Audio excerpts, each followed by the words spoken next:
pessoal, voltamos então com o nosso Derrida 50. Nós estamos indo para a 13ª aula e, como vocês devem ter percebido, nós ficamos mais uma semana no vácuo, né? Antes de entrar então na nossa 13ª aula, no qual nós vamos abordar outro trecho da gramatologia que nós estamos estudando já desde a nossa aula passada, eu só queria fazer o destaque de que esse curso é uma ideia que eu tive, evidentemente, para marcar a data, né? E também uma ideia para desafiar, digamos assim, certa noção de que na internet só é possível se produzir conteúdos muito rápidos e superficiais, que as pessoas não têm mais capacidade de concentração para além de 5 minutos, né? Coisas que a gente vê serem reproduzidas e que não deixam de ter um certo elemento de verdade, mas que, assim como muitos dos fatos sociais que a gente vive, o fato de serem reais, de estarem acontecendo, não significa que não possam ser transformados, né? Então, a ideia desse curso foi dar uma compreensão mais densa, mais substantiva, né, num nível que a gente até poderia associar a um nível de pós-graduação, né, sobre o pensamento de Derrida e em tiros mais longos, né, embora os vídeos eu tento mais ou menos ficar em torno de meia hora, acaba que extrapola, digamos assim, essa visão tradicional. Então vamos ver o que dá, né? Eu sou, evidentemente, uma pessoa que tem uma formação não própria para produzir vídeos, né? Eu estou fazendo isso de uma maneira completamente, não só amadora, mas até tosca, né? Tentando melhorar um pouco a experiência de quem assiste a cada vídeo, mas sempre dentro de uma grande limitação técnica que eu tenho. Mas a minha aposta é que é possível esse tipo de conteúdo também circular para além do aspecto visual. É possível também que isso seja matéria para a internet. Então, eu gostaria de aproveitar e agradecer então as pessoas que curtiram a página, que estão acompanhando o curso. Agradecer, por exemplo, ao Wilson Prata, que me ajudou na parte gráfica e fez um excelente trabalho. Todo o material gráfico do curso é do Wilson.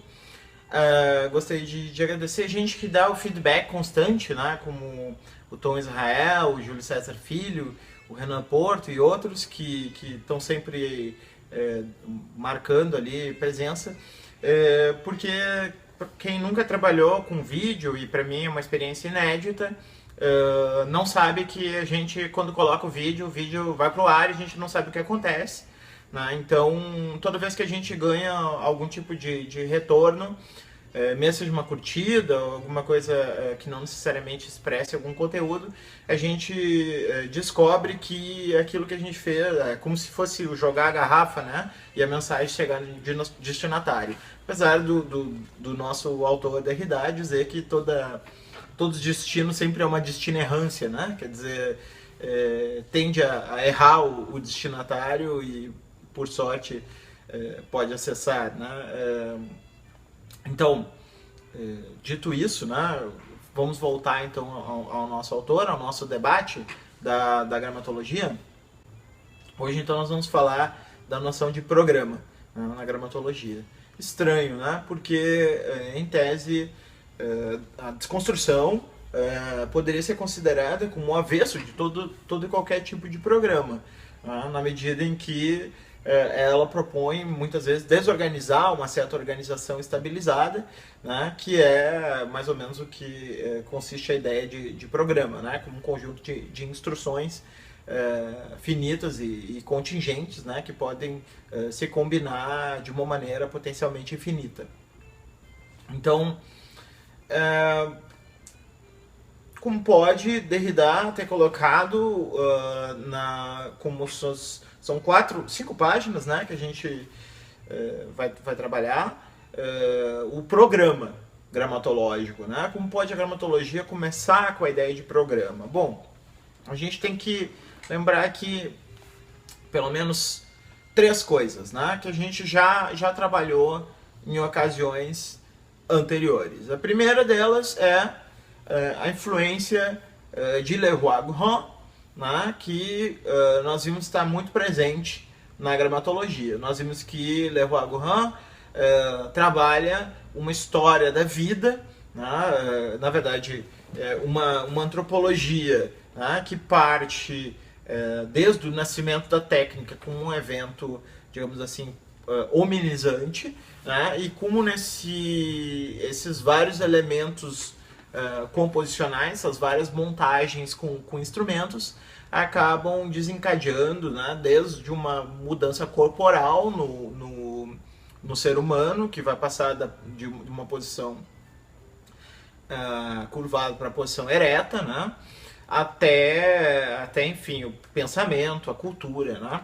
E como Leroy-Gourhan, dialogando também com a cibernética, vai associar os vários conjuntos de práticas humanas que vão se estabilizando ao longo do tempo a ideia de programas, né? Então, ainda quebrando essa distância entre a máquina e o humano, né, que caracteriza esse pensamento de uma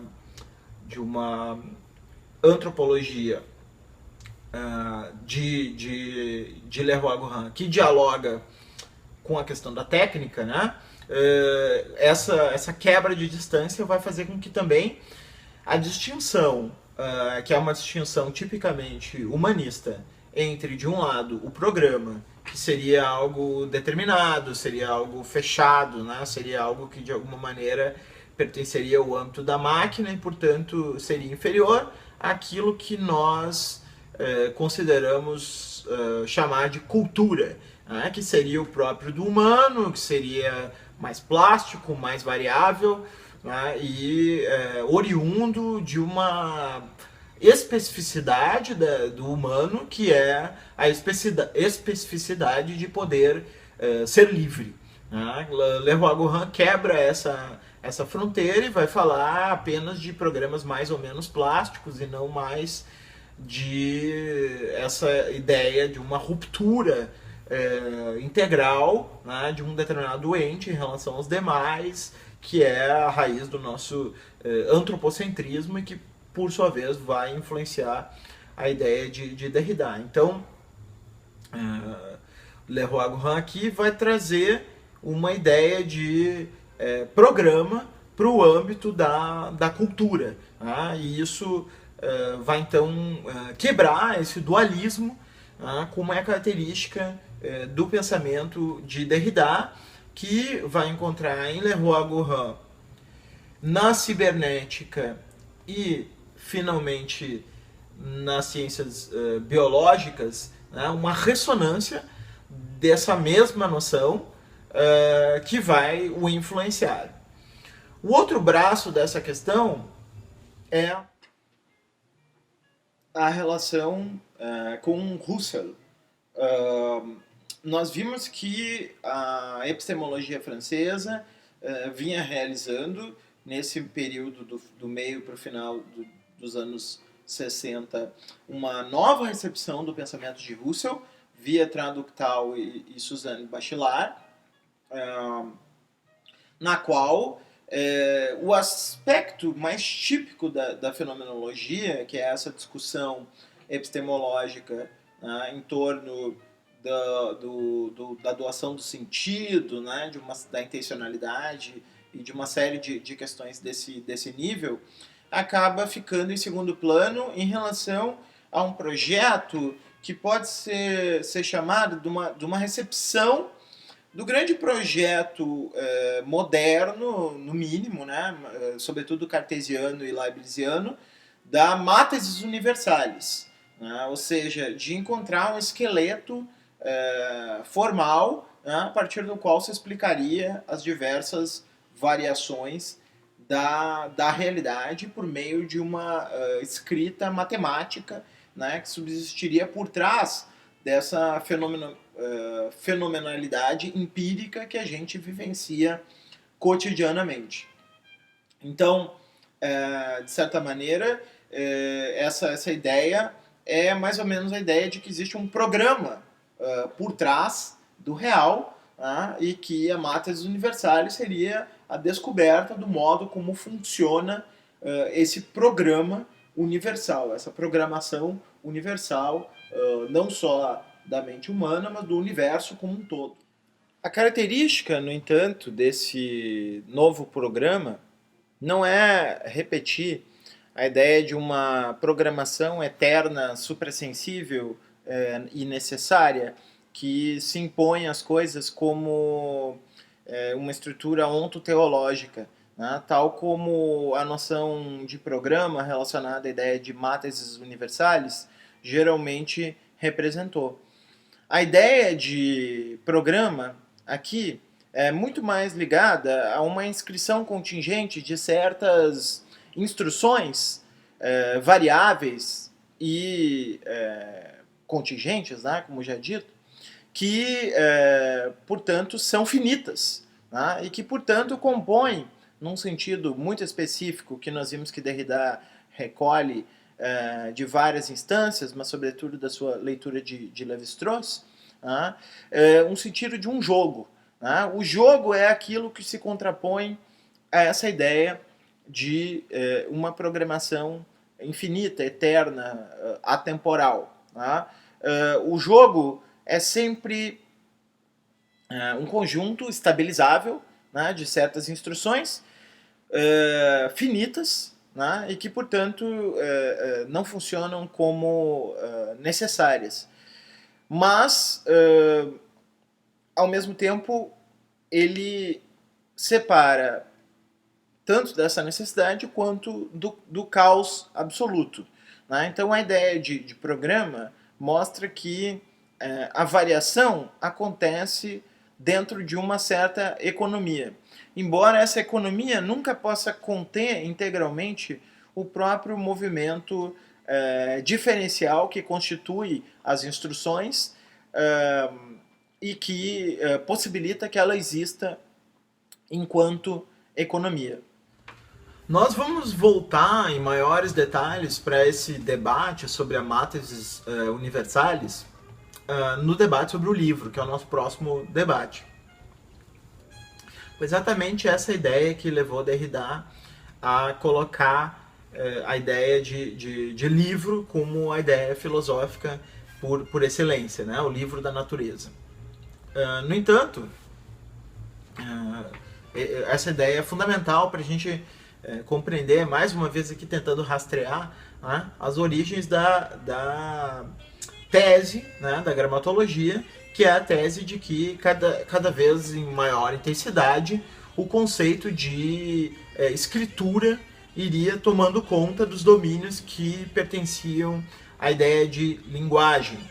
Então, mais uma vez lembrando, nós vivíamos o ápice do estruturalismo, 1967 ainda, o estruturalismo estava no seu apogeu, havia um grande destaque para essa dimensão da combinação entre as diversas ciências humanas, que levaria a se descobrir estruturas profundas, que se baseava muito na combinação entre a etnologia e fonologia, e linguística, essas três ciências.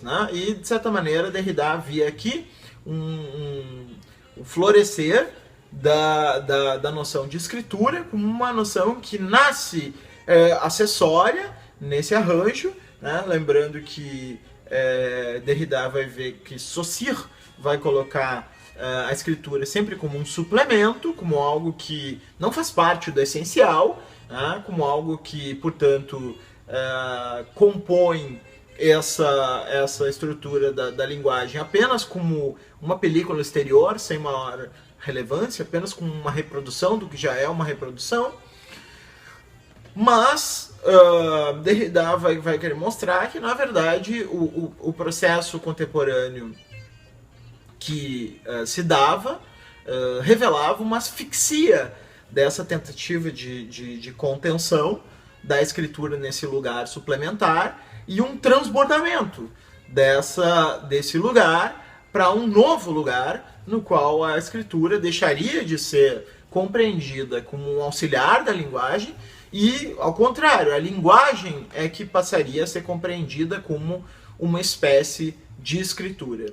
Na afirmação da escritura, Derrida sempre vai referir aqui dois argumentos, né? E um deles é o mais lembrado por qualquer livro que trabalhe um pouco esse momento do pensamento derridiano. O primeiro argumento é que na relação entre significante e significado, essa remessa do significante ao significado sempre vai fazer com que o significado seja significante de outro significado. E assim, de certa maneira, nós vamos estar presos numa espécie de regresso ao infinito, onde esse regresso ao infinito não é interpretado de uma maneira negativa, mas como a própria condição de uma estrutura aberta, que não é mais uma estrutura de totalidade, não é mais uma estrutura que tem uma fundação estabelecida e que apenas se reproduz de uma maneira contingente em estruturas secundárias em relação a essas fundações estáveis, né? Na verdade, aqui, desde sempre, está tudo em jogo, né? É claro que existe estabilizações, né, que são exatamente esses graus de programa, mas essas estabilizações não estão dadas a priori e eternamente, elas podem ser constantemente transformadas, né? Então, aqui esse argumento vai dizer que essa remessa que constitui o signo enquanto um significante que remete ao significado, essa remessa vai ser sempre uma remessa infinita, de uma tal maneira que nós teríamos aí, e aí nós cairíamos numa posição, acredito eu, talvez próxima a Lacan, nós só teríamos uma cadeia de significantes. No entanto, Derrida quer dizer que a própria ideia de signo, ao dividir uma estrutura bidimensional na inscrição, colocando de um lado significante e significado, ainda remeteria sempre ao significado, e o significado remeteria a uma ideia transcendental. E, portanto, a algo que está fora desse jogo da inscrição empírica, né? De certa maneira, está fora de jogo, né? Esse transcendental. E que, portanto, apenas afirmar o significante seria insuficiente. Nós precisaríamos seria desconstruir o próprio conceito de signo, né, e saltar do signo para outra noção que ele vai chamar de grama, grafema ou rastro, né, que é aí uma estrutura multidimensional que já não depende mais, digamos assim, de qualquer remessa a uma dimensão transcendental. O segundo argumento é o argumento de que cada vez mais existiria um conjunto de atividades, relembrando a aula que a gente falou das fontes científicas da gramatologia, cada vez mais um conjunto diferente de atividades faria recurso à ideia de escritura. E mesmo dentro do próprio espaço logocêntrico, nunca teria sido possível arquivar completamente a escritura tal como se ela fosse um acessório. Vamos lembrar que, não por acaso, o texto A Origem da Geometria de Russell aparece como um texto marcante para Derrida. Porque, para Derrida, o que esse texto demonstra, indo até além da conclusão de Russell, radicalizando a conclusão de Russell, é que a inscrição no mundo material é condição de possibilidade para o surgimento das idealidades matemáticas. E, portanto, mesmo o campo mais abstrato das matemáticas teóricas, por exemplo, não consegue se efetivar sem que se inscreva em um suporte, né? E, portanto, o que existe é inscrito. Nesse sentido, nós vamos ampliando o próprio conceito de escritura, né, para abarcar um conjunto muito diferente de práticas, né, e de fenômenos que estão espalhados. Então, esses próprios conceitos, né, que vêm da biologia molecular, que vêm da cibernética, que vêm das escrituras artísticas, né, e finalmente das práticas de informação, acaba tumultuando essa economia logocêntrica, na qual o logos é a presença si, que se revela por meio da foné, enquanto aquilo que, por ser imaterial, está mais próximo da própria imaterialidade da alma, que por sua vez nos conecta com ideias inatas, né, e com o verdadeiro tecido íntimo da realidade, né, que é um tecido desligado da sua inscrição material no mundo.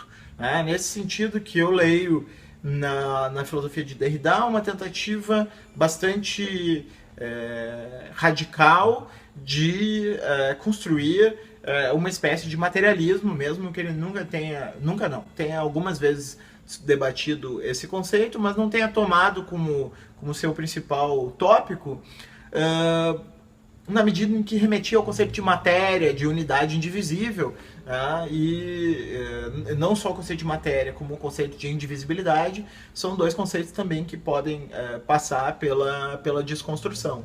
Mas o que chama a atenção aqui é essa ideia de que cada vez mais o âmbito da escritura se amplia, e a noção de programa seria sintomática nesse aspecto, enquanto uma dimensão que traria, digamos assim, luz para essa nova configuração da relação entre fala e escritura, que iria se impondo por meio desse alastramento da escritura nos mais diversos campos.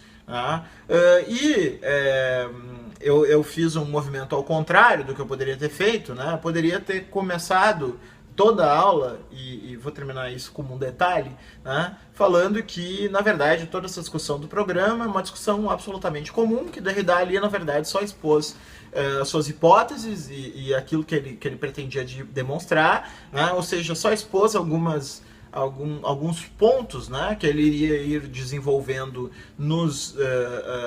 ao decorrer do resto do livro, então que aquilo ali era o sentido específico de programa. E eu não estaria errado se eu tivesse dito isso, porque na verdade uma das principais técnicas que Derrida usa de escrita, né, e que por sua vez remete à própria dificuldade de ler os textos de Derrida e ao mesmo tempo a genialidade desses textos, é jogar com dois sentidos simultaneamente, né?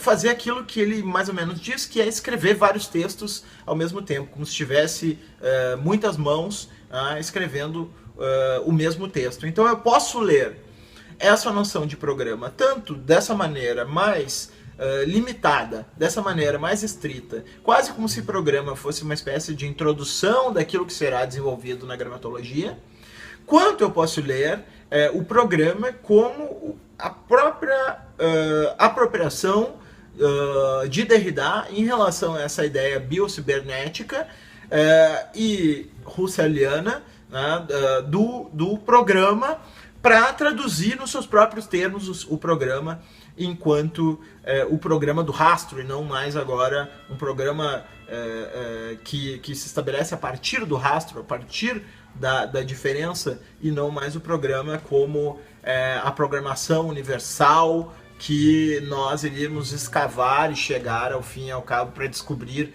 a lógica imanente melhor, a lógica transcendente do universo, né?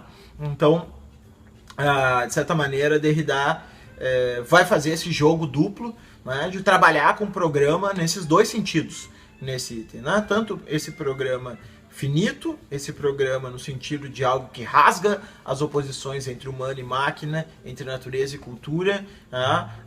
Entre a própria noção de organização e caos, no sentido de organização e desordem, digamos assim, no sentido de que é possível pensar uma ordem que seja uma ordem contingente e não uma ordem totalitária, e nem, do outro lado, apenas a desordem total, Tá? Mas também ele vai trabalhar o programa no sentido mais restrito, né, de introdução da obra da gramatologia, que vai colocar primeiro a questão do alastramento e da sobreposição da escritura em relação à fala e segundo, como isso se manifesta nos diversos campos que estariam sendo criados naquele momento, em contraponto a essa hegemonia do primeiro estruturalismo em relação à área da linguística e da fonologia. Bom, essas são algumas ideias, né, que percorrem esse primeiro capítulo. Espero que tenham gostado da aula. Voltamos na próxima semana com outro vídeo. Até mais!